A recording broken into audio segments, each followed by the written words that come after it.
Hello students, welcome back to our English class. In this class, we will continue with the lesson Two Gentlemen of Verona written by A.J. Cronin. Dear students, ಇವತ್ತಿನ ತರಗತಿಯಲ್ಲಿ ನಾವು A.J. Cronin ಅವರು ಬರೆದಿರುವಂಥ two gentlemen of Verona ಅನ್ನುವಂಥ ಪಾಠದ ಮುಂದಿನ ಭಾಗವನ್ನು ಅರ್ಥ ಮಾಡ್ಕೊಳ್ಳೋದಕ್ಕೆ ಪ್ರಯತ್ನ ಪಡೋಣ. ಹಿಂದಿನ ಕ್ಲಾಸಲ್ಲಿ ನೋಡಿದ್ವಿ, ಲೇಖಕರಾಗಿರ್ತಕ್ಕಂಥ A.J. ಕ್ರೋನಿನ್ ಅವರು ಅವರ ಸಂಗಡಿಗರೊಂದಿಗೆ ವೆರೋನಾ ಸಿಟಿ ನೋಡಕ್ಕೆ ಹೋಗ್ತಾ ಇರ್ತಾರೆ. ಆ ಸಿಟಿಗೆ ಹೋಗೋಕ್ಕಿಂತ ಮುಂಚೆನೆ ಅವರಿಗೆ ಇಬ್ಬರು ಮಕ್ಕಳು ಭೇಟಿ ಆಗ್ತಾರೆ. ಅವರು ಅಲ್ಲಿ ವೈಲ್ಡ್ ಸ್ಟ್ರಾಬೆರಿ ಹಣ್ಣುಗಳನ್ನ ಮಾರ್ತಾ ಇರ್ತಾರೆ. ಅವರಿಬ್ಬರು ನಿಕೋಲೋ ಮತ್ತು ಜೋಕೋಪೋ ಅನ್ನೋದನ್ನು ನಾವು ನೋಡಿದ್ವಿ. ಆ ಎರಡು ಮಕ್ಕಳು ಆ ವೆರೋನಾ ಸಿಟಿನಲ್ಲಿ ಹಣ್ಣು ಮಾರ್ತಾ ಇರ್ತಾರೆ, ಶೂ ಪಾಲಿಶ್ ಮಾಡ್ತಾ ಇರ್ತಾರೆ, ನ್ಯೂಸ್ ಪೇಪರ್ ಮಾರ್ತಿರ್ತಾರೆ. ಅಲ್ಲಿ ಬಂದಿರತಕ್ಕಂಥ ಪ್ರವಾಸಿಗರಿಗೆ ಆ ವೆರೋನಾ ಸಿಟಿನ ತೋರಿಸ್ತಕ್ಕಂಥ ಕೆಲಸ ಮಾಡ್ತಿರ್ತಾರೆ. ಇಷ್ಟೊಂದೆಲ್ಲ ಕೆಲಸ ಮಾಡಿದರೂ ಕೂಡ ಅವರು ತುಂಬ ಸಿಂಪಲ್ ಆಗಿರ್ತಾರೆ, ತುಂಬ ಸಿಂಪಲ್ ಆಗಿರ್ತಕ್ಕಂಥ ಆಹಾರ ಸೇವಿಸ್ತಿರ್ತಾರೆ. ಹಾಗೇನೆ ಅಷ್ಟೊಂದು ಚೆನ್ನಾಗಿರೋ ಬಟ್ಟೆ ಕೂಡ ಹಾಕೊಂಡಿರಲ್ಲ. ಅವ್ರ ಬಗ್ಗೆ ಈ ಲೇಖಕರಿಗೆ ಏನೋ ಒಂಥರ ಕ್ಯೂರಿಯಾಸಿಟಿ ಬೆರೀತದೆ. ಅವರ ನಡತೆ ಇವರಿಗೆ ತುಂಬ ಇಷ್ಟ ಆಗುತ್ತೆ. ಅವ್ರು ಯಾರು, ಅವ್ರು ಯಾಕೆ ಇಷ್ಟೊಂದು ಕಷ್ಟಪಡ್ತಿದ್ದಾರೆ ಅಂತ ತಿಳ್ಕೊಳ್ಳೋಕ್ಕೆ ತುಂಬ ಪ್ರಯತ್ನ ಮಾಡ್ತಾರೆ. ಆದರೂ ಕೂಡ ಅದು ತಿಳ್ಕೊಳ್ಳೋಕ್ಕೆ ಸಾಧ್ಯ ಆಗಲ್ಲ. ಕೊನೆಗೆ ನಾವು ಊರಿಗೆ ಹೋಗ್ತಾ ಇದ್ದೀವಿ, ನಿಮ್ಗೆ ಏನಾದ್ರು ಸಹಾಯ ಬೇಕು ಅಂತ ಕೇಳಿದಾಗ ಆ ಮಕ್ಕಳು ಹೇಳ್ತಾರೆ, ನಾವು ಪ್ರತಿ ಭಾನುವಾರ ಪೊಲೇಟಾ ಸಿಟಿಗೆ ಹೋಗ್ತೀವಿ, ಸೈಕಲ್ನ ತೊಗೊಂಡು ಹೋಗ್ತಾ ಇದ್ವಿ, ಈ ವಾರ ತಾವು ತಮ್ಮ ಕಾರಲ್ಲಿ ಕಳಿಸ್ಕೊಡಿ ಅಂತ ಹೇಳಿದಾಗ ಆ ಲೇಖಕರು ತಾವೇ ಕರ್ಕೊಂಡು ಹೋಗ್ತೀವಿ ಅಂತ ಹೇಳ್ತಾರೆ. ಅಲ್ಲಿ ಪೊಲೇಟಾ ಸಿಟಿಗೆ ಹೋದ್ಮೇಲೆ ಆ ಮಕ್ಕಳು ಯಾರು, ಅವರ ಹಿನ್ನೆಲೆ ಏನು, ಅವ್ರು ಯಾಕೆ ಇಷ್ಟೊಂದು ಕಷ್ಟಪಡ್ತಾರೆ ಅನ್ನೋದನ್ನೆಲ್ಲ ಇವತ್ತಿನ ಕ್ಲಾಸಲ್ಲಿ ಅರ್ಥ ಮಾಡ್ಕೊಳ್ತೀವಿ. ಇವಾಗ ಸಮಯವನ್ನು ವ್ಯರ್ಥ ಮಾಡದೆ ಈ ಪಾಠದ ಮುಂದಿನ ಭಾಗದ ಒಂದೊಂದೇ ಲೈನ್ಗಳನ್ನು ಅರ್ಥ ಮಾಡ್ಕೊಳ್ಳೋದಕ್ಕೆ ಪ್ರಾರಂಭ ಮಾಡೋಣ. ದ ಫಾಲೋವಿಂಗ್ ಆಫ್ಟರ್ನೂನ್ ಅಂದರೆ ಮಾರನೇ ದಿನ ಮಧ್ಯಾಹ್ನ, ತಾವೆಲ್ಲ ಕೇಳಿದ್ರಿ, ವಾರ ಪೂರ್ತಿ ನಿಕೋಲೋ ಮತ್ತು ಜೋಕೋಪೋ ಆ ವೆರೋನಾ ಸಿಟಿನಲ್ಲಿ ಕೆಲಸ ಮಾಡ್ತಾಯಿದ್ರು. ಭಾನುವಾರ ಬಂತು ಅಂದರೆ ಅಲ್ಲಿಂದ 30 ಕಿಲೋಮೀಟರ್ ದೂರದಲ್ಲಿರ್ತಕ್ಕಂಥ ಪೊಲೇಟಾ ಅನ್ನುವಂಥ ಸಿಟಿಗೆ ಹೋಗ್ತಾಯಿದ್ರು. ಪ್ರತಿ ಸಾರಿ ಅವರು ಸೈಕಲ್ನ ಬಾಡಿಗೆ ತೊಗೊಂಡು ಹೋಗ್ತಾಯಿದ್ರು. ಆದರೆ ಈ ಸಾರಿ ಲೇಖಕರ ಜೊತೆಗೆ ಕಾರಲ್ಲಿ ಹೋಗ್ತಾ ಇದ್ದಾರೆ. We drove to the tiny picturesque village. ಅಲ್ಲಿಂದ ಅವರು ಕಾರಲ್ಲಿ ಡ್ರೈವ್ ಮಾಡ್ಕೊಂಡು ಎಲ್ಲಿಗೆ ಹೋಗ್ತಾರೆ ಅಂದರೆ ಪಿಕ್ಚರೆಸ್ಕ್ಯೂ ವಿಲೇಜ್ ಅಂದರೆ ಆಕರ್ಷಕವಾಗಿರ್ತಕ್ಕಂಥ ಒಂದು ಹಳ್ಳಿ ಕಡೆಗೆ ಹೋಗ್ತಾರೆ. ಆ ಹಳ್ಳಿ ಎಲ್ಲಿತ್ತು ನೋಡಿ, set high up on the hill side amid sheltering chestnut grove and with a few pines. ಆ ಹಳ್ಳಿ ಹೇಗಿತ್ತು, ಅಲ್ಲಿ ಸುತ್ತಮುತ್ತಲಿರ್ತಕ್ಕಂಥ ಪರಿಸರ ಹೇಗಿತ್ತು ಅಂದರೆ ಆ ಹಳ್ಳಿ ಬೆಟ್ಟ ಗುಡ್ಡಗಳ ಮೇಲೆ ಇತ್ತು. ಅದ್ರ ಸುತ್ತಮುತ್ತ ಚೆಸ್ನಟ್ ಗ್ರೋ ಅಂದರೆ ಅದೊಂದು ಕೆಂಪು ಬಣ್ಣದ ಹಣ್ಣಾಗ್ತಕ್ಕಂಥ ಗಿಡ, ಹಾಗೇನೆ ಪೈನ್ ಟ್ರೀಸ್ ಅಂದರೆ ದೇವದಾರು ಮರ ಅಂತವಲ್ಲ, ಆ ಮರಗಳ ಮಧ್ಯಕ್ಕಿರ್ತಕ್ಕಂಥ ಒಂದು ಹಳ್ಳಿ ಕಡೆಗೆ ಹೋಗ್ತಾರೆ. On the upper slope and deep blue lake ಬಿನಿತ್. ಆ ಹಳ್ಳಿ ಎಲ್ಲಿತ್ತು ಅಂತಂದರೆ ಬೆಟ್ಟ ಗುಡ್ಡಗಳ ಮೇಲೆ ಅಪ್ಪರ್ ಪ್ಲೇಸಲ್ಲಿತ್ತು, ಸ್ಲೋಪ್ ಆಗಿರ್ತಕ್ಕಂಥ ಜಾಗದಲ್ಲಿ. ಕೆಳಭಾಗದಲ್ಲಿ ಎ ಡೀಪ್ ಬ್ಲೂ ಲೇಕ್, ಕೆಳಗಡೆ ಒಂದು ನೀಲಿ ಬಣ್ಣದ ಒಂದು ಸರೋವರ, ಒಂದು ಕೆರೆ ಇತ್ತು. ಅಂತ ಒಂದು ಹಳ್ಳಿಗೆ ಹೋಗ್ತಾರೆ. ಅಲ್ಲಿ ಹೋಗುವಾಗ ಲೇಖಕರು ಏನು ಅಂದ್ಕೋತಾರೆ ನೋಡಿ, I imagine that our destinations would be some humble dwelling. ಆ ಚಿಕ್ಕ ಮಕ್ಕಳು ತುಂಬ ಬಡವರು, ಕೊಳೆಯಾಗಿರ್ತಕ್ಕಂಥ ಬಟ್ಟೆ ಹಾಕೋತಾ ಇದ್ರು, ತಿನ್ನೋದೇನೋ ಸ್ವಲ್ಪ ತಿಂತಾಯಿದ್ರು, ತುಂಬ ಕಷ್ಟಪಟ್ಟು ದುಡಿತಾಯಿದ್ರು. ಈ ಮಕ್ಕಳನ್ನ ಕರ್ಕೊಂಡು ಹೋಗ್ತಾ ಇದ್ದೀವಿ ಅಂತಂದರೆ ಅಲ್ಲಿ ಹೆಂಗಿರ್ಬೋದು ಅವ್ರ ಮನೆ ಅಂತ ಕಲ್ಪನೆ ಮಾಡ್ಕೋತಾ ಇದ್ರು. Would be some humble dwelling ಅಂದರೆ ಬಡವರ ಒಂದು ಸುಮ್ಮನೆ ಗುಡಿಸಲ್ ಥರ ಇರ್ಬೋದು, ಸಿಂಪಲ್ ಆಗಿರ್ತಕ್ಕಂಥ ಮನೆ ಇರ್ಬೋದು, ಅಲ್ಲಿ ಕರ್ಕೊಂಡು ಹೋಗ್ತಾ ಇದ್ದಾರೆ. ನಾವು ಅಲ್ಲಿಗೆ ಹೋಗ್ತಾ ಇದ್ದೀವಿ ಅಂತ ಲೇಖಕರು ಅಂದ್ಕೊಂಡಿದ್ರು.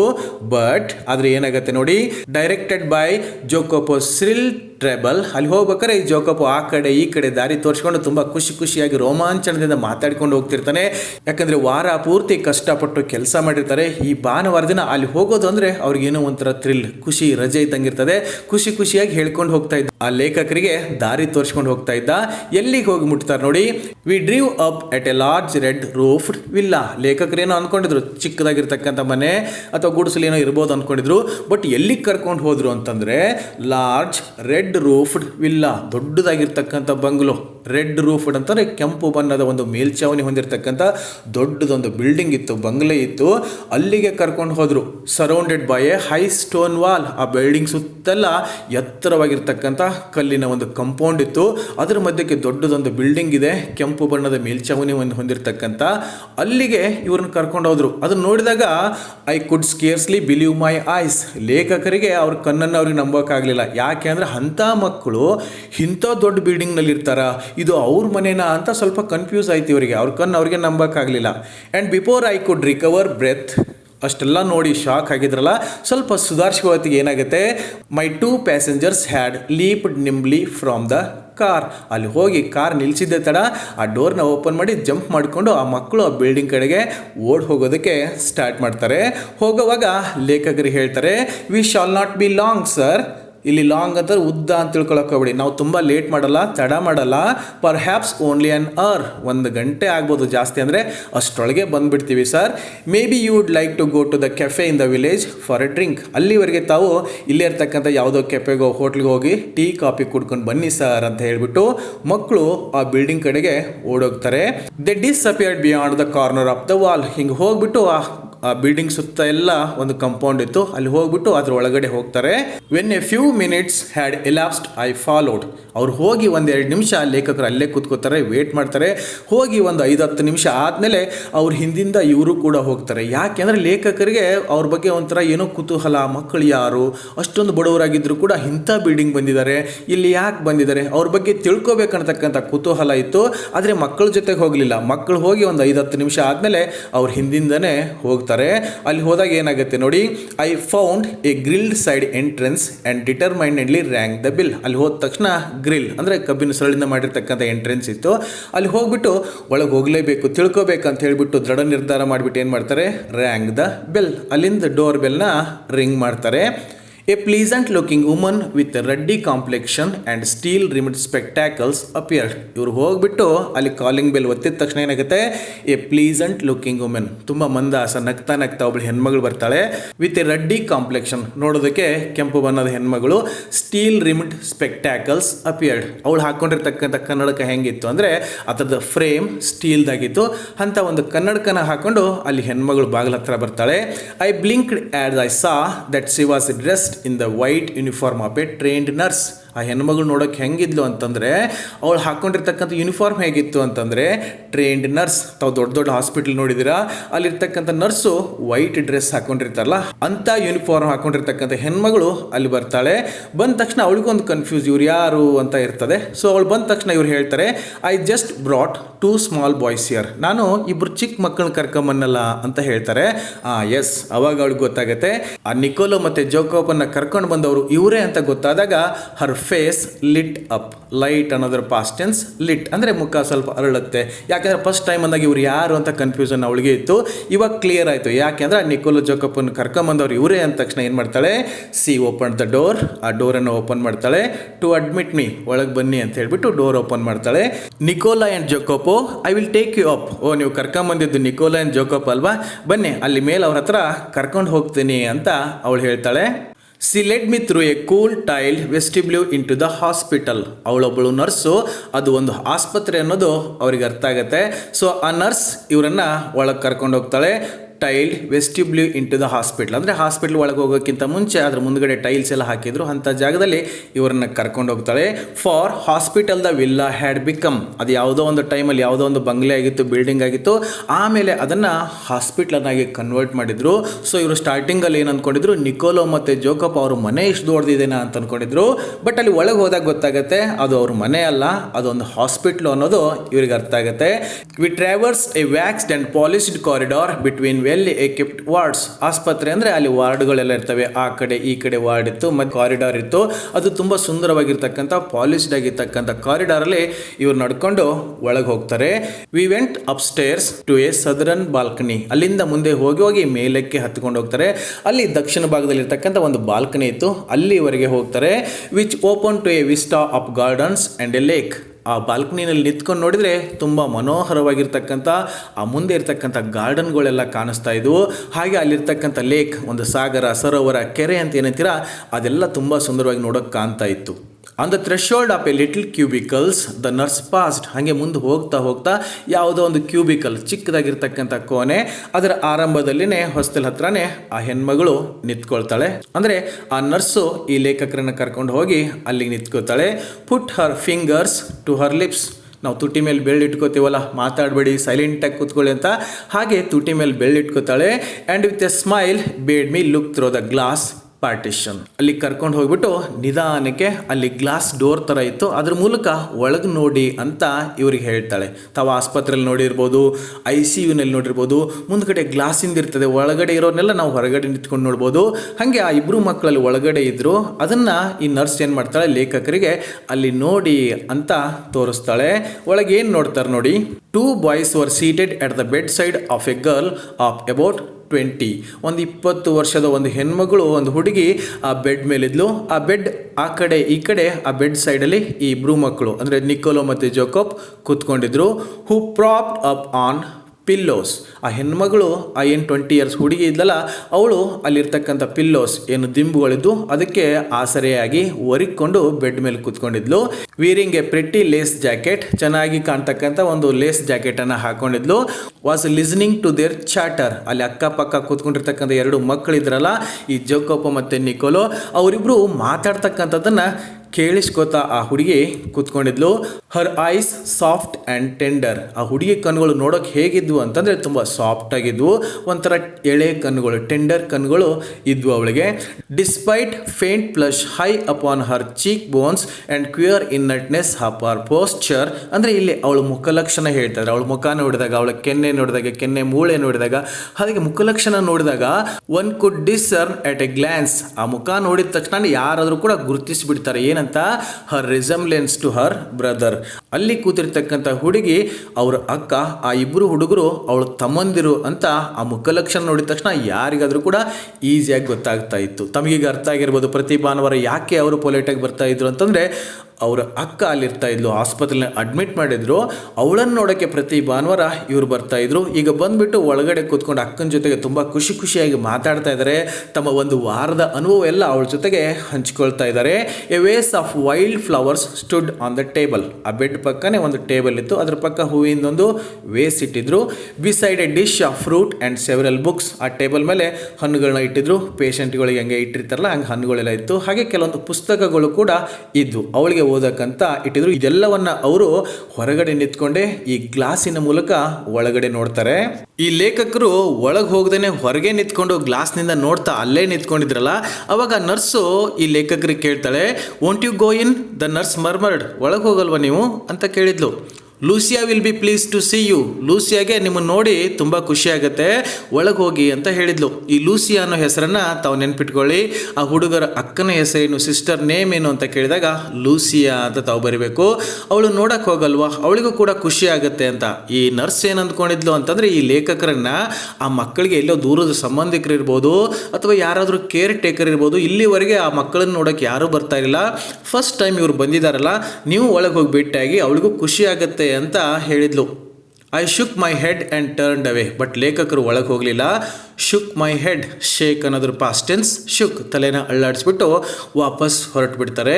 I felt I could not bear to intrude upon this happy family party. ಆ ಲೇಖಕರು ಯಾಕೆ ಒಳಗೆ ಹೋಗಲಿಲ್ಲ, ಹೊರಗೆ ಬಂದರು ಅಂತಂದರೆ, ಆ ಲೇಖಕರಿಗೆ ಅಲ್ಲಿ ಒಳಗೆ ಹೋಗ್ಬಿಟ್ಟು ಅವ್ರಿಗೆ ಡಿಸ್ಟರ್ಬ್ ಮಾಡೋಕ್ಕೆ ಇಷ್ಟ ಇರಲಿಲ್ಲ. ಯಾಕೆಂದರೆ ಒಂದು ವಾರ ಆದಮೇಲೆ ಆ ಬ್ರದರ್ಸ್ ಬಂದುಬಿಟ್ಟು ಸಿಸ್ಟರ್ ಜೊತೆಗೆ ತುಂಬ ಖುಷಿಯಾಗಿ ಮಾತಾಡ್ತಾ ಇದ್ದಾರೆ. ನಾನು ಒಳಗೆ ಹೋಗ್ಬಿಟ್ರೆ ಆ ಮಕ್ಕಳು ಏನಾದ್ರು ಸಂಕೋಚ ಪಟ್ಕೋಬೋದೇನೋ, ಅವ್ರ ಖುಷಿಗೆ ಏನಾದ್ರು ಭಂಗ ಆಗ್ಬೋದೇನೋ, ನಾನು ಯಾಕೆ ಅಲ್ಲಿ ಹೋಗ್ಬಿಟ್ಟು ಡಿಸ್ಟರ್ಬ್ ಮಾಡಲಿ ಅಂತ ಹೇಳ್ಬಿಟ್ಟು ಒಳಗಡೆ ಹೋಗಲ್ಲ, ಹೊರಗಡೆನೆ ಹಿಂಗೆ ತಿರ್ಕೊಂಡು ಬರೋಕ್ಕೆ ಸ್ಟಾರ್ಟ್ ಮಾಡ್ತಾರೆ. But at the foot of staircase, ಅಲ್ಲಿಂದ ವಾಪಸ್ ಬರ್ಬೇಕಾದ್ರೆ ಮೆಟ್ಲಿಳಿದು ಕೆಳಗೆ ಬರಬೇಕಾದ್ರೆ, I drew up and begged her to tell me all she knew about these boys. ವಾಪಸ್ ಬರಬೇಕಾದ್ರೆ ಆ ನರ್ಸ್ ಜೊತೆಗೆ ಅವಳನ್ನ ಕೇಳಿಕೊಳ್ತಾರೆ, ಏನಂತ, ಈ ಮಕ್ಕಳ ಬಗ್ಗೆ ಏನು ಗೊತ್ತು ಅದನ್ನು ಹೇಳಿ, ಇವ್ರು ಯಾರು, ಯಾಕೆ ಇಲ್ಲಿ ಬಂದಿದ್ದಾರೆ, ಅವ್ರ ಹಿನ್ನೆಲೆ ಏನು, ತಮಗೇನು ಗೊತ್ತಿದೆ ಹೇಳಿ ಅಂತ ಆ ನರ್ಸ್ ಹತ್ರ ರಿಕ್ವೆಸ್ಟ್ ಮಾಡ್ಕೋತಾರೆ.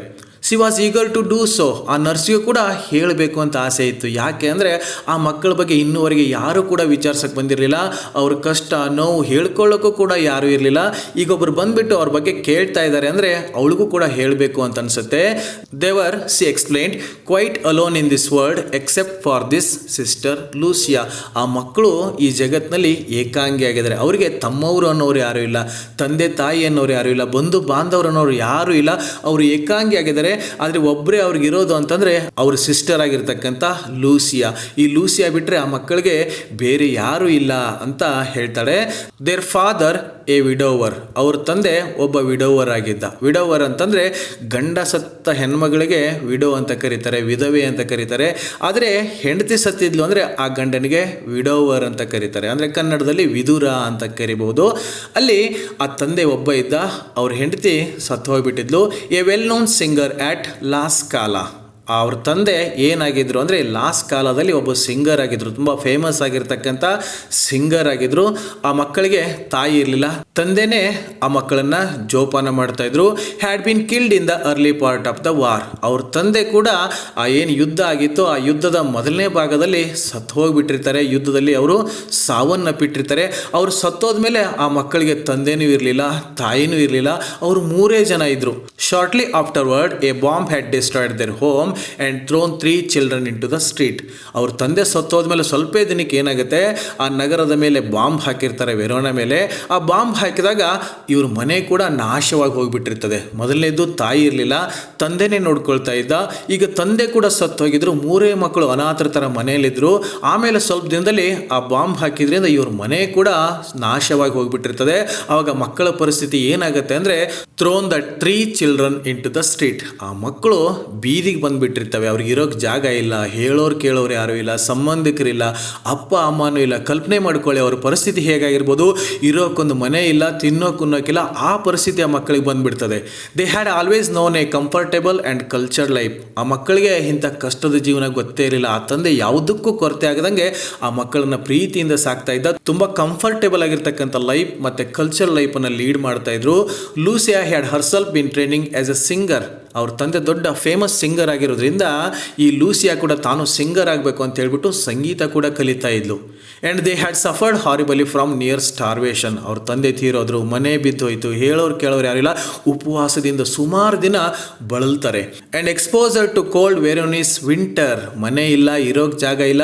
ಈ ವೆರೋನಾ ಸಿಟಿನಲ್ಲಿ ಇರ್ತಕ್ಕಂಥ ಕೊರೆತಕ್ಕಂಥ ಚಳಿಗೂ ಕೂಡ ಆ ಮಕ್ಕಳು ಬಳಲು ಹೋಗಿಬಿಟ್ಟಿರ್ತಾರೆ, ಕಂಪ್ಲೀಟಾಗಿ ಬೀದಿಗೆ ಬಿದ್ದುಬಿಟ್ಟಿರ್ತವೆ. For months they had barely kept themselves alive. ಹೀಗೆ ಮನೆ ಬಿದ್ದು ಹೋಗಿಬಿಟ್ಟದೆ, ತಂದೆ ಇಲ್ಲ, ಬಂಧುಗಳಿಲ್ಲ, ಹೇಳೋರು ಕೇಳೋರು ಯಾರಿಲ್ಲ. ಹೀಗೆ ತಿಂಗಳಗಟ್ಟಲೆ ಆ ಮಕ್ಕಳು ಕೇವಲವಾಗಿ ಜೀವಂತವಾಗಿ ಉಳ್ಕೊಂಡಿದ್ರು. ಎಲ್ಲಿ ಉಳ್ಕೊಂಡಿದ್ರು ಅಂತಂದರೆ in a sort of shelter they built with their own hands amidst that rubble. Rubble ಅಂತಂದರೆ ಅಲ್ಲಿ ಅವಶೇಷಗಳು, ಮನೆಯೆಲ್ಲ ಬಿದ್ದೋಗಿತ್ತು, ಅರ್ಧಂಬರ್ಧ ಗೋಡೆ ಎಲ್ಲ ಬಿದ್ದೋಗಿತ್ತು, ಮೇಲ್ಛಾವಣಿ ಎಲ್ಲ ಕಿತ್ತೋಗಿತ್ತು. ಅಂಥದ್ರಲ್ಲೇ ತಮ್ಮ ಕೈಗಳಿಂದ ಚಿಕ್ಕದಾಗಿರ್ತಕ್ಕಂಥ ಒಂದು ಶೆಲ್ಟರ್ ಇರೋದಕ್ಕೆ ಒಂದು ಜಾಗ ಮಾಡಿಕೊಂಡು ಅಲ್ಲೇ ವಾಸವಾಗಿದ್ರು. ಆ ಮಕ್ಕಳಿಗೆ ಪಾಪ ಯಾರು ಕೂಡ ಊಟ ಮಾಡಿದ್ದೀರಾ, ಹೇಗಿದ್ದೀರಾ ಅಂತ ಕೇಳೋರಿಲ್ಲ. ಅಂಥದ್ರಲ್ಲಿ ತಿಂಗಳಗಟ್ಟಲೆ ಪಾಪ ಮಕ್ಕಳು ಜೀವಂತವಾಗಿದ್ವು. Then German elite guard established headquarters in Verona. So ಇಷ್ಟೆಲ್ಲ ಆದಮೇಲೆ ಇನ್ನೂ ಒಂದು ನೋಡಿ, ಈ ಜರ್ಮನ್ ಎಲಿಟ್ ಗಾರ್ಡ್ ಬಂದ್ಬಿಟ್ಟು ಆ ವೆರೋನಾ ಸಿಟಿನಲ್ಲಿ ತನ್ನ ಪ್ರಧಾನ ಕಚೇರಿ ಹೆಡ್ ಕ್ವಾರ್ಟರ್ಸನ್ನು ಸ್ಥಾಪನೆ ಮಾಡ್ತಾನೆ. For 3 dreadful years ruled the city with ರುತ್ಲೆಸ್ severity. ಆ ಜರ್ಮನ್ ಎಲಿಟ್ ಗಾರ್ಡ್ ಬಂದ್ಬಿಟ್ಟು ಅಲ್ಲಿ ತನ್ನ ಹೆಡ್ ಕ್ವಾರ್ಟರ್ಸನ್ನು ಮಾಡಿಕೊಂಡು ಆ ವೆರೋನಾ ಸಿಟಿಯನ್ನು ಆಳ್ತಾನೆ. ಹೇಗೆ ಅಂತಂದರೆ ತುಂಬ ಘೋರವಾಗಿ, ರುತ್ಲೆಸ್ ಸಿವಿಯಾರಿಟಿ ಅಂತಂದರೆ ಒಂಥರ ನಿರ್ದಯಿ, ಕರುಣೆನೇ ಇಲ್ಲ, ತುಂಬ ಕೆಟ್ಟದಾಗಿ ಅಲ್ಲಿ ಆಡಳಿತ ನಡೆಸ್ತಾನೆ. ಅಂಥ ಆಡಳಿತದಲ್ಲಿ ಈ ಮಕ್ಕಳಿಗೆ ಆಶ್ರಯ ಸಿಗಬೇಕು. ಅವಾಗ ಅವ್ರನ್ನ ಯಾರು ಕೇರ್ ಮಾಡಬೇಕು? ಸೊ ಅವಾಗೇನಾಗುತ್ತೆ, the boys grew to hate those harsh and unwanted masters. ಅವನು ತುಂಬ ಕೆಟ್ಟದಾಗಿ ಆಡಳಿತ ನಡೆಸ್ತಾ ಇದ್ದ, ತುಂಬ ಕೆಟ್ಟದಾಗಿ ನಡ್ಕೋತಾ ಇದ್ದ. ಅದಕ್ಕೆ ಆ ಮಕ್ಕಳು ಕೂಡ ಅವನನ್ನು ದ್ವೇಷ ಮಾಡೋದಕ್ಕೆ ಪ್ರಾರಂಭ ಮಾಡ್ತಾರೆ. And when the resistant movement began secretly to form. ಬ್ರಿಟಿಷರು ಬಂದುಬಿಟ್ಟು ನಮ್ಮ ದೇಶ ಆಳೋದಕ್ಕೆ ಸ್ಟಾರ್ಟ್ ಮಾಡ್ತಾರೆ. ಸ್ಟಾರ್ಟಿಂಗಲ್ಲೆಲ್ಲ ಸುಮ್ಮನೆ ಇದ್ದರು, ಬಟ್ ಯಾವಾಗ ದಬ್ಬಾಳಿಕೆ ಮಾಡೋಕ್ಕೆ ಸ್ಟಾರ್ಟ್ ಮಾಡಿದ್ರು, ಅವ್ರ ವಿರುದ್ಧ ಹೋರಾಟ ಮಾಡೋದಕ್ಕೆ ಅಲ್ಲಿ ಸೀಕ್ರೆಟಾಗಿ ಸ್ವತಂತ್ರ ಹೋರಾಟಗಾರರು ಹೇಗೆ ಒಗ್ಗೂಡೋದಕ್ಕೆ ಸ್ಟಾರ್ಟ್ ಮಾಡಿದ್ರು, ಹಾಗೆಯೇ ಇಲ್ಲಿ ಜರ್ಮನ್ ಎಲಿಟ್ ಗಾರ್ಡ್ ಬಂದುಬಿಟ್ಟು ಅವನ ಅಧಿಕಾರನ ಸಹಿಸ್ಕೊಳ್ಳೋಕ್ಕಾಗದೇ ಅದರಿಂದ ಈ ವೆರೋನಾ ಸಿಟಿಯನ್ನು ಮುಕ್ತ ಮಾಡೋದಕ್ಕೆ ಅಲ್ಲಿ ಜನ ಏನು ಮಾಡಿದ್ರು, ಸೀಕ್ರೆಟ್ ಆಗಿಯೇ ಆ ಜರ್ಮನ್ ಎಲಿಟ್ ಗಾರ್ಡ್ ವಿರುದ್ಧ ಒಂದು ಪ್ರತಿಭಟನೆ ಮಾಡೋದಕ್ಕೆ ಸಂಘಟನೆಗಳನ್ನು ಮಾಡಿಕೊಳ್ಳೋದಕ್ಕೆ ಸ್ಟಾರ್ಟ್ ಮಾಡ್ತಾರೆ. They were among the first to join. ಆ ರೀತಿಯಾಗಿರ್ತಕ್ಕಂಥ ಸೀಕ್ರೆಟ್ ಪ್ರತಿರೋಧ ಮಾಡೋದಕ್ಕೆ ಸಂಘಟನೆಗಳು ಯಾವಾಗ ರೂಪುಗೊಳ್ಳೋಕೆ ಸ್ಟಾರ್ಟ್ ಆಗ್ತಾವೋ ಆವಾಗ ಈ ಚಿಕ್ಕ ಮಕ್ಕಳೇ ಹೋಗ್ಬಿಟ್ಟು ಫಸ್ಟ್ ಜಾಯಿನ್ ಆದ್ರಂತೆ. It was not a matter of playing war. ಯಾಕಂದರೆ ಯುದ್ಧ ಹೋರಾಟ ಮಾಡೋದು ಅಂತಂದರೆ ಅದು ಮಕ್ಕಳ ಆಟ ಅಲ್ಲ. ಆದರೂ ಕೂಡ ಅದನ್ನು ಲೆಕ್ಕಿಸದೆ ಈ ಚಿಕ್ಕ ಮಕ್ಕಳು ಹೋಗ್ಬಿಟ್ಟು ಆ ರೆಸಿಸ್ಟೆಂಟ್ ಫೋರ್ಸ್ಗಳಿಗೆ ಸೇರ್ಕೊಂಡು ಬಿಡ್ತಾರೆ. ಹಾಗಾದರೆ ಆ ರೆಸಿಸ್ಟೆನ್ಸ್ ಮೂಮೆಂಟಲ್ಲಿ ಈ ಚಿಕ್ಕ ಚಿಕ್ಕ ಮಕ್ಕಳನ್ನ ಯಾಕೆ ಸೇರಿಸ್ಕೊಂಡ್ರು ಅಥವಾ ಅವರು ಎದಕ್ಕೆ ಯೂಸ್ ಆಗ್ತಾ ಇದ್ರು ಅನ್ನೋದನ್ನು ಮುಂದೆ ಹೇಳ್ತಾ ಹೋಗ್ತಾರೆ. ಅದ್ರ ಬಗ್ಗೆ ಸ್ವಲ್ಪ ತಾವು ಗಮನ ಕೊಡಿ. ಯಾಕೆ ಅಂದರೆ ಇದಕ್ಕೆ ಸಂಬಂಧಪಟ್ಟಂಗೆ 4 ಮಾರ್ಕ್ಸ್ ಕ್ವಶನನ್ನು ಎಕ್ಸಾಮಿನೇಷನಲ್ಲಿ ಕೇಳ್ತಾ ಇರ್ತಾರೆ. ದೇರ್ ಎಕ್ಸ್ಟ್ರೀಮ್ ಯೂತ್, ಆ ಚಿಕ್ಕ ಮಕ್ಕಳು ತುಂಬ ಆ್ಯಕ್ಟಿವ್ ಆಗಿರ್ತವೆ ಅಲ್ವಾ, ತುಂಬ ಎನರ್ಜೆಟಿಕ್ ಆಗಿರ್ತಾರೆ. ಆ ಮಕ್ಕಳು ಎಲ್ಲ ಕೆಲಸಕ್ಕೂ ಯೂಸ್ ಆಗ್ತವೆ. ಆ್ಯಂಡ್ ಇನ್ಸಿಗ್ನಿಫಿಕೆಂಟ್ ಸೈಜ್, ಆ ಮಕ್ಕಳು ನೋಡೋದಕ್ಕೆ ಪುಟ್ ಮಕ್ಕಳು ಅಲ್ಲ, ದೊಡ್ಡವರಾದರೆ ಅವ್ರ ಮೇಲೆ ಅನುಮಾನ ಬರ್ಬೋದು. ಈ ಚಿಕ್ಕ ಮಕ್ಕಳಿಗೆ ಯಾರು ಕೂಡ ತಲೆ ಕೆಡಿಸ್ಕೊಳ್ಳಲ್ಲ. ಸೊ ಹಾಗಾಗಿ ಅವರನ್ನು ಸೇರಿಸ್ಕೊಳ್ತಾರೆ. ಅದ್ರ ಜೊತೆಗೆ added to an intimate knowledge of the neighbouring hills, ಆ ವೆರೋನಾ ಸಿಟಿ ಸುತ್ತಮುತ್ತ ಇರ್ತಕ್ಕಂಥ ಆ ಬೆಟ್ಟ ಗುಡ್ಡ ಪ್ರತಿಯೊಂದು ಸ್ಥಳ ಒಂದೊಂದು ಇಂಚು ಜಾಗ ಕೂಡ ಆ ಮಕ್ಕಳಿಗೆ ಗೊತ್ತಿತ್ತು. ಸೊ ಹಾಗಾಗಿ ಈ ರೆಸಿಸ್ಟೆಂಟ್ ಮೂಮೆಂಟಲ್ಲಿ ಅವ್ರನ್ನ ಸೇರಿಸ್ಕೊಳ್ತಾರೆ. Made them immensely valuable. So ಹಾಗಾಗಿ ಆ ರೆಸಿಸ್ಟೆನ್ಸ್ ಫೋರ್ಸ್ಗೂ ಕೂಡ ಇಂಥವರೇ ಬೇಕಾಗಿದ್ರು. ಯಾಕೆ ಸೀಕ್ರೆಟ್ ಆಗಿರ್ತಕ್ಕಂಥ ಕೆಲಸ ಮಾಡೋದಕ್ಕೆ ದೊಡ್ಡವ್ರು ಏನಾದ್ರು ಹೋದರೆ ಸಿಕ್ಕಾಕೊಂಡು ಬಿಡ್ತಾ ಇದ್ರು. ಬಟ್ ಈ ಮಕ್ಕಳನ್ನು ನೋಡ್ಬಿಟ್ಟು ಯಾರು ತಲೆ ಕೆಡಿಸ್ಕೊಳ್ಳಲ್ಲ, ತುಂಬ ಚಿಕ್ಕವರು ಅಲ್ವಾ, ಇವ್ರ ಬಗ್ಗೆ ಯಾರೂ ತಲೆ ಕೆಡಿಸ್ಕೊಳ್ಳಲ್ಲ, ಇವ್ರು ತುಂಬ ಯೂಸ್ ಆಗ್ತಾರೆ ಅಂತ ಹೇಳ್ಬಿಟ್ಟು ಅವರನ್ನು ಸೇರಿಸ್ಕೊಳ್ತಾರೆ. ದೇವರ್ ಯೂಸ್ ಟು ಕ್ಯಾರಿ, ಆ ಮಕ್ಕಳನ್ನು ಇವ್ರು ಏನಕ್ಕೆ ಯೂಸ್ ಮಾಡ್ತಾ ಇದ್ರು ನೋಡಿ, carry messages to the forces of liberation. ಅಲ್ಲಿ ಸ್ವತಂತ್ರಕ್ಕೆ ಗುಂಪಾಗಿ ಸೇರಿಕೊಳ್ತಾ ಇದ್ರಲ್ಲ, ಹೀಗೆ ಒಂದು ಗುಂಪಿನಿಂದ ಮತ್ತೊಂದು ಗುಂಪಿಗೆ ಏನಾದರೂ ಸಂದೇಶ ಕಳಿಸ್ಬೇಕಾಗಿತ್ತು, ಮೆಸೇಜ್ ಕಳಿಸ್ಬೇಕಾಗಿತ್ತು ಅಂತಂದರೆ ಈ ಮಕ್ಕಳನ್ನು ಯೂಸ್ ಮಾಡಿಕೊಳ್ತಾ ಇದ್ರು. ಆ್ಯಂಡ್ ಮೋರ್ ಡೇಂಜರಸ್ ಸ್ಟಿಲ್, ಅದಕ್ಕಿಂತ ಡೇಂಜರಸ್ ಆಗಿರ್ತಕ್ಕಂಥ ಕೆಲಸ ಯಾವುದಾಗಿತ್ತು ಅಂದರೆ to ferret out information on the movement of the German troops. ಅಲ್ಲಿ ಜರ್ಮನ್ ಟ್ರೂಪ್ಸ್ ಸೈನ್ಯ ಬಂದು ಏನಿತ್ತು ಅಲ್ಲಿ ಬಿಟ್ಟಿತ್ತಲ್ಲ, ಅವರ ಚಲನವಲನಗಳನ್ನು ನೋಡ್ಕೊಂಬರೋದಕ್ಕೆ, ಪತ್ತೇದಾರಿ ಕೆಲಸ ಮಾಡೋದಕ್ಕೆ. ಫೆರೆಟ್ ಅಂತಿದೆ ನೋಡಿ, ಅಂದರೆ ಪತ್ತೇದಾರಿ ಕೆಲಸ ಮಾಡೋದು. ಈ ಜರ್ಮನ್ ಟ್ರೂಪ್ಸ್ ಏನಿತ್ತು, ಸೈನಿಕರಿದ್ರು, ಅವ್ರು ಎಲ್ಲಿದ್ದಾರೆ, ಅವ್ರ ಪ್ಲ್ಯಾನ್ ಏನು, ಅವ್ರ ಚಲನವಲನಗಳನ್ನೆಲ್ಲ ತಿಳ್ಕೊಂಬಂದ್ಬಿಟ್ಟು ಈ ರೆಸಿಸ್ಟೆಂಟ್ ಮೂಮೆಂಟ್ನಲ್ಲಿ ಇರ್ತಕ್ಕಂಥ ಈ ಲಿಬರೇಷನ್ ಸ್ವತಂತ್ರಕ್ಕಾಗಿ ಹೋರಾಟ ಮಾಡ್ತಾ ಇದ್ರಲ್ಲ ಅವರಿಗೆ ಆ ಸಂದೇಶನ ಈ ಮಕ್ಕಳು ಹೋಗಿ ತಲುಪಿಸ್ತಾ ಇದ್ರು. The good nurse broke of. ಇಷ್ಟೆಲ್ಲ ಹೇಳಿದಾಗ ಆ ನರ್ಸ್ಗೆ ದುಃಖ ತಡ್ಕೊಳಕ್ಕಾಗಲ್ಲ, ತುಂಬ ಭಾವುಕಳಾಗ್ತಾಳೆ. ಹರ್ ಐಸ್ ಮಾಯ್ಸ್ಟ್, ಕಣ್ಣುಗಳು ಕೂಡ ತೇವಾಗ್ತವೆ ಅಲ್ವಾ, ಎಂಥವರಿಗಾದರೂ ಕೂಡ ಭಾವುಕರಾಗಿಬಿಡ್ತಾರೆ. ಅವಳಿಗೂ ಕೂಡ ಕಣ್ಣಲ್ಲಿ ನೀರು ಬರ್ತಾ ಇತ್ತು. Then with even deeper feeling she went on. ಹಾಗೆ ಫೀಲಿಂಗ್ಸಲ್ಲೇ ಮತ್ತೆ ಅವ್ರ ಸ್ಟೋರಿನ ಮುಂದೆ ಹೇಳ್ತಾ ಹೋಗ್ತಾಳೆ. I need not tell you how fine they were these infants. ಆ ಚಿಕ್ಕ ಮಕ್ಕಳಾಗಿರ್ತಕ್ಕಂಥ ನಿಕೋಲೋ ಮತ್ತು ಜೋಕೋಪೋ ಎಷ್ಟು ಖುಷಿಯಾಗಿದ್ರು, ಬೇರೆ ಮಕ್ಕಳ ಥರನೇ ಲೈಫನ್ನು ಎಂಜಾಯ್ ಮಾಡ್ತಾಯಿದ್ರು. ಅವ್ರ ತಂದೆ ಯಾವುದಕ್ಕೂ ಕೊರತೆ ಆಗದಂಗೆ ಅವರನ್ನು ನೋಡ್ಕೊಂಡಿದ್ದ. ಬಟ್ ಇವಾಗ ಯುದ್ಧದಿಂದ ಆ ಬಾಂಬ್ ಹಾಕಿರೋದ್ರಿಂದ ತಂದೆ ಸತ್ತೋದ್ಮೇಲೆ how they went in the darkness through the mountain passes with letters in their shoes. ಆ ಚಿಕ್ಕ ಮಕ್ಕಳು ರೆಸಿಸ್ಟೆಂಟ್ ಮೂಮೆಂಟಲ್ಲಿ ಸೇರ್ಕೊಂಡಾದ್ಮೇಲೆ ಒಂದು ಕಡೆಯಿಂದ ಮತ್ತೊಂದು ಕಡೆಗೆ ಸೀಕ್ರೆಟ್ ಆಗಿರ್ತಕ್ಕಂಥ ಮೆಸೇಜನ್ನು ಹೋಗಿ ತಲುಪಿಸ್ಬೇಕಾಗಿತ್ತು. ಅವ್ರು ಹೇಗೆ ತಲುಪಿಸ್ತಾ ಇದ್ರು ನೋಡಿ, ಸೀಕ್ರೆಟ್ ಆಗಿರ್ತಕ್ಕಂಥ ಆ ಲೆಟರ್ನ ತಮ್ಮ ಶೂನಲ್ಲಿ ಇಟ್ಕೊಂಡು ಬೇರೆ ಕಡೆಗೆ ಹೋಗ್ಬಿಟ್ಟು ರಾತ್ರಿ ಬೆಟ್ಟ ಗುಡ್ಡ ಎಲ್ಲ ದಾಟ್ಕೊಂಡು ಹೋಗಿ ಮತ್ತೊಂದು ಗುಂಪಿಗೆ ಹೋಗಿ ತಲುಪಿಸ್ತಾ ಇದ್ರು. ಹಾಗೆ ಆ ಕೆಲಸ ಮಾಡಬೇಕಾದ್ರೆ ಏನಾದರೂ ಆ ಜರ್ಮನ್ ಟ್ರೂಪ್ಸ್ಗೆ, ಸೈನಿಕರಿಗೆ ಸಿಕ್ಕಾಕೊಂಡಿದ್ರೆ which might cause them to be shot, ಅವ್ರು ಅಲ್ಲಿಂದಲೇ ಶೂಟ್ ಮಾಡಿ ಸಾಯಿಸ್ತಾ ಇದ್ರು. ಅಷ್ಟೊಂದು ಡೇಂಜರ್ ಆಗಿರ್ತಕ್ಕಂಥ ಕೆಲಸ ಈ ಮಕ್ಕಳು ಮಾಡ್ತಾಯಿದ್ರು. And when it was all over, ಇದೆಲ್ಲ ಆಗಿ ಮತ್ತೆ ಆ ವೆರೋನಾ ಸಿಟಿ ಈ ಜರ್ಮನ್ ಎಲಿಟ್ ಗಾರ್ಡಿಂದ ಮುಕ್ತವಾಗುತ್ತೆ. ಆಮೇಲೆ ಏನಾಗುತ್ತೆ ನೋಡಿ, we had peace at last. ಕೊನೆಗೂ ಕೂಡ ಅಲ್ಲಿರ್ತಕ್ಕಂಥ ಎಲ್ಲ ಜನರಿಗೂ ಕೂಡ ಶಾಂತಿ ಬರುತ್ತೆ.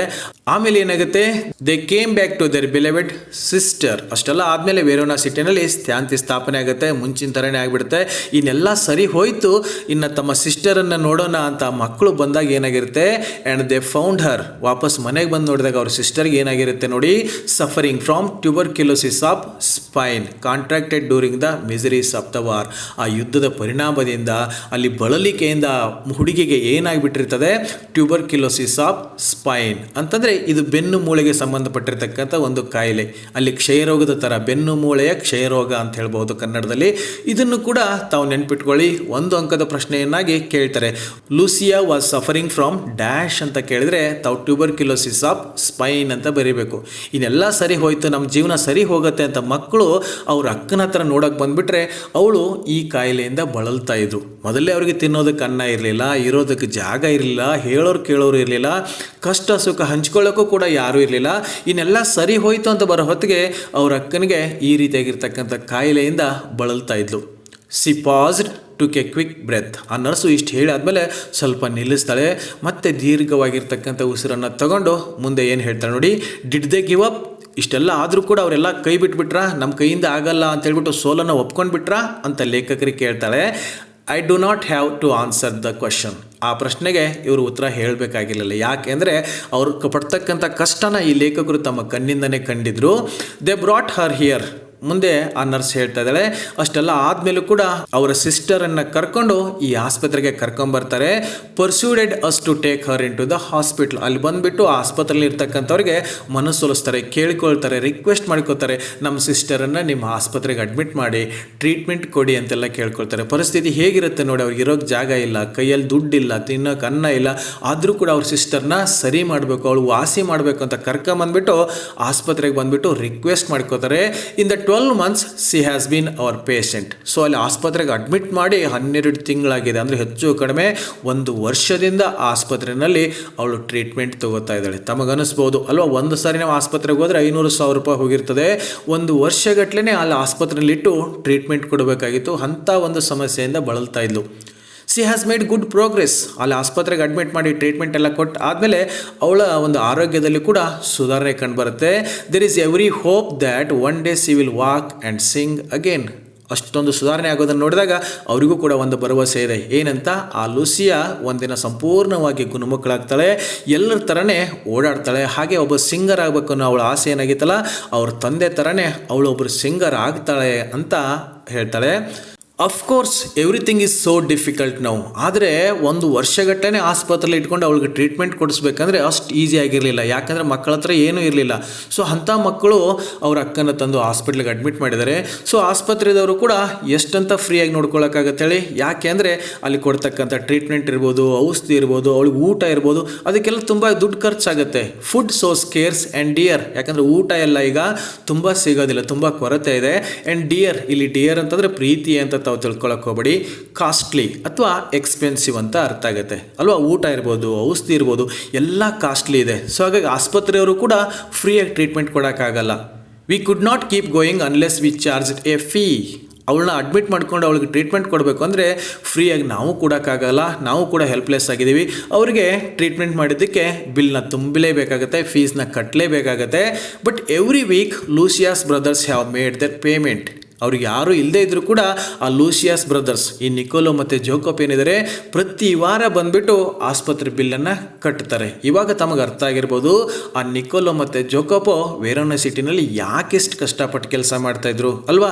ಶೂ ಪಾಲಿಸ್ ಮಾಡ್ತಾಯಿದ್ರು, ಹಣ್ಣು ಮಾರ್ತಾಯಿದ್ರು, ನ್ಯೂಸ್ ಪೇಪರ್ ಮಾರ್ತಾಯಿದ್ರು ಅಲ್ವಾ, ಟೂರಿಸ್ಟ್ಗಳಿಗೆ ಗೈಡಾಗಿ ಕೆಲಸ ಮಾಡ್ತಾಯಿದ್ರು. ಅದರಿಂದ ಬರೋ ದುಡ್ಡು ಚೆನ್ನಾಗಿದ್ದರೂ ಕೂಡ ಅದರಿಂದ ಚೆನ್ನಾಗಿ ಹೊಟ್ಟೆ ತುಂಬ ಊಟ ಮಾಡ್ತಿರ್ಲಿಲ್ಲ, ಚೆನ್ನಾಗಿರೋ ಬಟ್ಟೆ ಹಾಕೋತಿರ್ಲಿಲ್ಲ. ಯಾಕೆ ಅಂದರೆ ಆ ಎಲ್ಲ ದುಡ್ಡನ್ನ ಸೇರಿಸಿ ಅವರ ಅಕ್ಕ ಏನಿದ್ಲು ಲೂಸಿಯಾ, ಅವಳು ಆಸ್ಪತ್ರೆಯಲ್ಲಿ ಟ್ರೀಟ್ಮೆಂಟ್ ತಗೋತಾ ಇದ್ಲು, ಆ ಆಸ್ಪತ್ರೆ ಬಿಲ್ ಕಟ್ಟೋದಕ್ಕೆ ಅವ್ರು ಸೇರಿಸ್ತಾ ಇದ್ರು.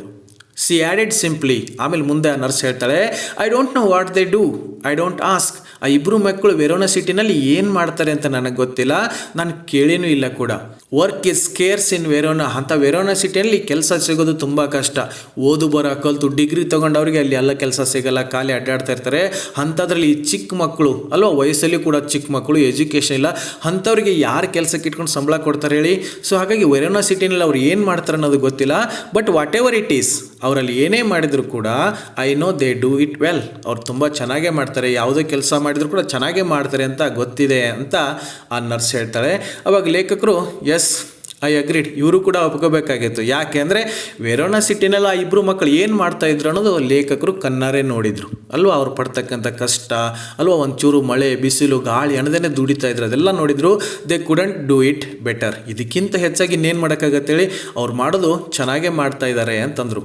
ಹೀಗೆ ಆ ಮಕ್ಕಳ ಜೀವನದಲ್ಲಾಗಿರ್ತಕ್ಕಂಥ ದುರಂತ, ಅವರು ಸಹಿಸಿರ್ತಕ್ಕಂಥ ನೋವು, ಹಿಂಸೆ, ಇದೆಲ್ಲ ಕೇಳಿ ಆದಮೇಲೆ ಲೇಖಕರು ಕೂಡ ಒಂಥರ ಭಾವುಕರಾಗ್ತಾರೆ. ಸೊ ವಾಪಸ್ ಆ ಮಕ್ಕಳ ಹತ್ರ ಹೋಗದೇ ಲೇಖಕರು ಏನು ಮಾಡ್ತಾರೆ, ತಮ್ಮ ಕಾರ್ ಹತ್ರ ಬಂದುಬಿಡ್ತಾರೆ.